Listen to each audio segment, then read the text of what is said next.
A nossa história nessas terras começam pelo mar.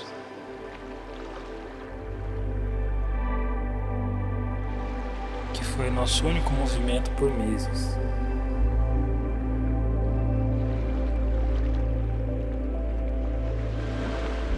Mal sabiam eles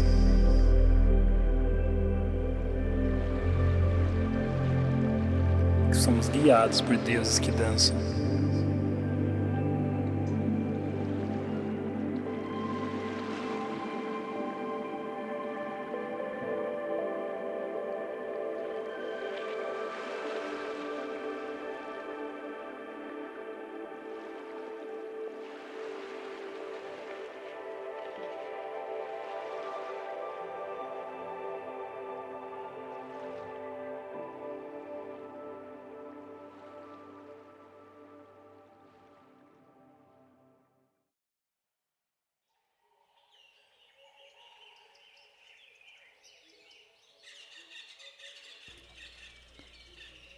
Para mim sempre foi muito incrível essa relação que eu tive com imagem. Ter nascido nesse lugar torna ainda mais especial essa relação. Eu lembro que desde muito pequeno, assim, eu sempre tive esse encanto pelo visual. Então, a forma que a luz entrava dentro da minha casa, a forma que as coisas se movimentavam fora de casa também, eu ficava encantado por isso. E até hoje esse encanto ainda continua, assim, ainda se mantém.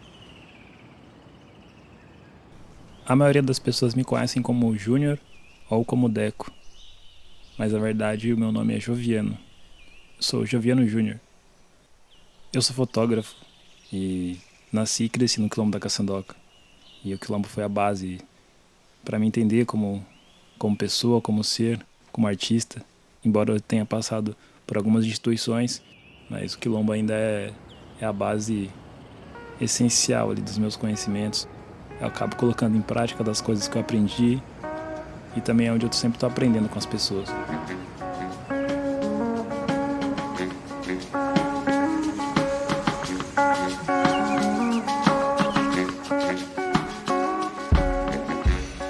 Inicialmente eu não tinha noção do que era isso. Demorou um tempo para entender da complexidade de ter nascido numa comunidade, de ter a minha ancestralidade um pouco diferente das outras pessoas. Isso nunca foi uma certa barreira e tal. Inclusive eu acho que isso somou bastante para minha perspectiva e para minha sensibilidade. E ter nascido de um jeito simples, embora tenha toda uma questão social e de cidadania envolvida, foi interessante para minha imaginação. Até porque para tudo que não tinha ali, a gente tinha que imaginar. E a gente cresce ali no meio da oralidade dos mais velhos, das narrativas das outras pessoas e tudo mais. Então as brincadeiras envolviam imaginação, parte do cotidiano envolvia imaginação. Então era um jeito de exercitar a criatividade, mesmo que de forma inconsciente. E essa possibilidade de se recriar, de se refazer, de ser criativo, é totalmente ancestral.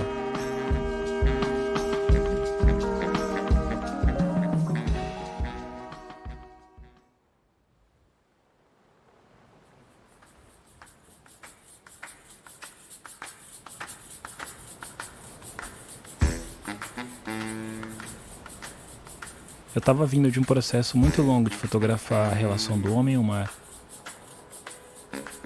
E observando essa dualidade entre as culturas caiçara e quilombola, eu penso numa abordagem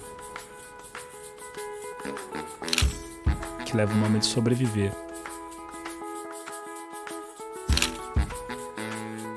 E essa abordagem tem uma questão muito especial, assim. Algumas dessas imagens que eu fiz foram pensadas com meu pai. Calma, eu tive que parar para falar um pouco sobre essa figura. Nesse processo todo, meu pai é a pessoa que mais me ajudou a compreender essa questão da pessoa simples, E é incrível que ele é uma junção do matuta, aquela coisa do caiçara. Já pode ir, se você quiser. Pode ir? Então, em alguns processos é interessante a forma que ele interage, Eu vou arrumar barra. a forma que ele questiona e participa das coisas. E também tem uma intelectualidade, uma sensibilidade que é única, assim. E é interessante essa troca, porque eu acabo aprendendo muito com ele, com a perspectiva dele. E com isso a gente acaba praticando inúmeros processos, assim, bem orgânicos de criação. E é bem bacana, é bem engraçado. E é interessante que são várias relações acontecendo ao mesmo tempo. Eu estava tendo uma reaproximação com a minha família, uma reaproximação cultural e também um aprofundamento fotográfico. E após essas reflexões, sobreviver me permitiu entender que vai além da relação do homem e o mar, mas da relação com o homem e o mundo. Para alguns o mar é o mundo e para outros o mundo é o mundo. E aqui tem espaço para todo mundo, para todo tipo de reflexão.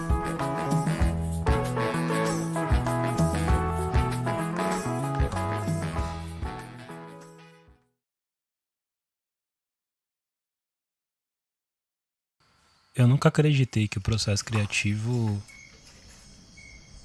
ele é um único, assim, sabe? Que tem uma fórmula possível de você chegar ao resultado desejado. Acho que tudo são movimentos. Fica difícil de falar de movimento sem falar de som.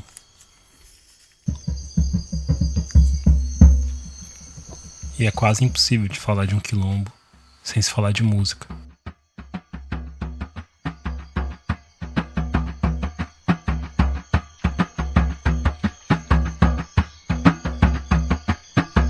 Pode sorrir quem quiser, que eu não vou se incomodar. Sei que conta a maré, a gente nem pode remar. Agora sei a dor de minha ingratidão, pois a maré vai levar as mágoas do meu coração. Remo no barco da vida, água bate não me cansa. Eu tô sempre na maré pesada, tô sonhando com a maré mansa. Pescador já não se assusta com as cantigas das sereias. Aqui depois da maré baixa sempre vem a maré cheia. Mas pode. Mas em casa todo mundo é expansivo, sonoricamente.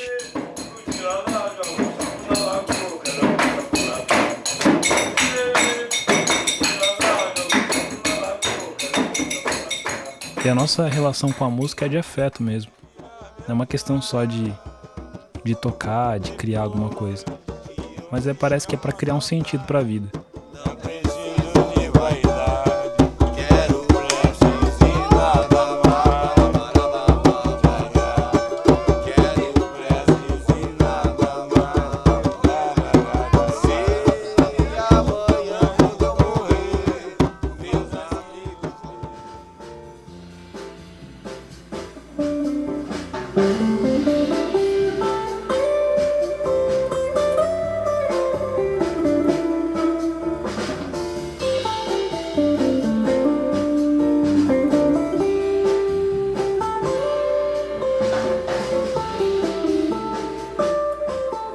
Eu costumo dizer que a Caçandoca é movida a som. As pessoas, até hoje em dia, mesmo com toda a interferência tecnológica que existe lá, as pessoas ainda associam o som a um acontecimento. Se venta de um jeito, as pessoas associam por conta do som do vento que vai acontecer, que vai chover, essas coisas. Se um pássaro canta de um jeito diferente, as pessoas associam um fenômeno a um outro acontecimento. Então, eu acho que eu nasci nesse misto entre visualmente poder deslumbrar da minha imaginação e sonoricamente poder estar ali escutando meu pai tocando, meus irmãos tocando, eu tocando também. E de entender das diferenças e das complexidades que existem ali.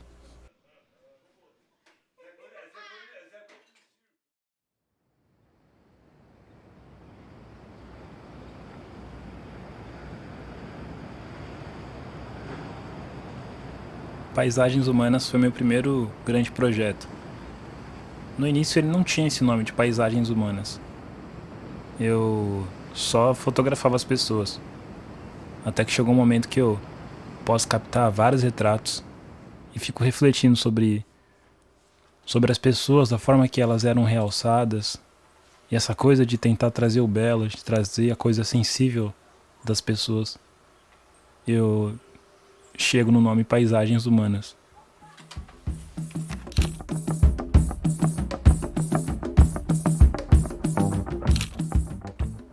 E quando eu parava para observar essas imagens, eu sentia como se fosse um autorretrato. E quando eu realço sobre me ver nas imagens, não é sobre... Tecnicamente eu me senti que essa foto é minha. De poder ver as pessoas e me ver também nas imagens. Eu sentia que eram grandes paisagens. Mas eram grandes paisagens humanas. Afinal, ali tem traços, tem formas, são coisas ancestrais, assim, vivas nas pessoas. E eu sou muito grato pela vivência que eu tive com essas pessoas. E eu sou muito grato que a fotografia me proporcionou, que essas pessoas têm me proporcionado. E a partir dessas paisagens eu consegui ver outras paisagens do mundo.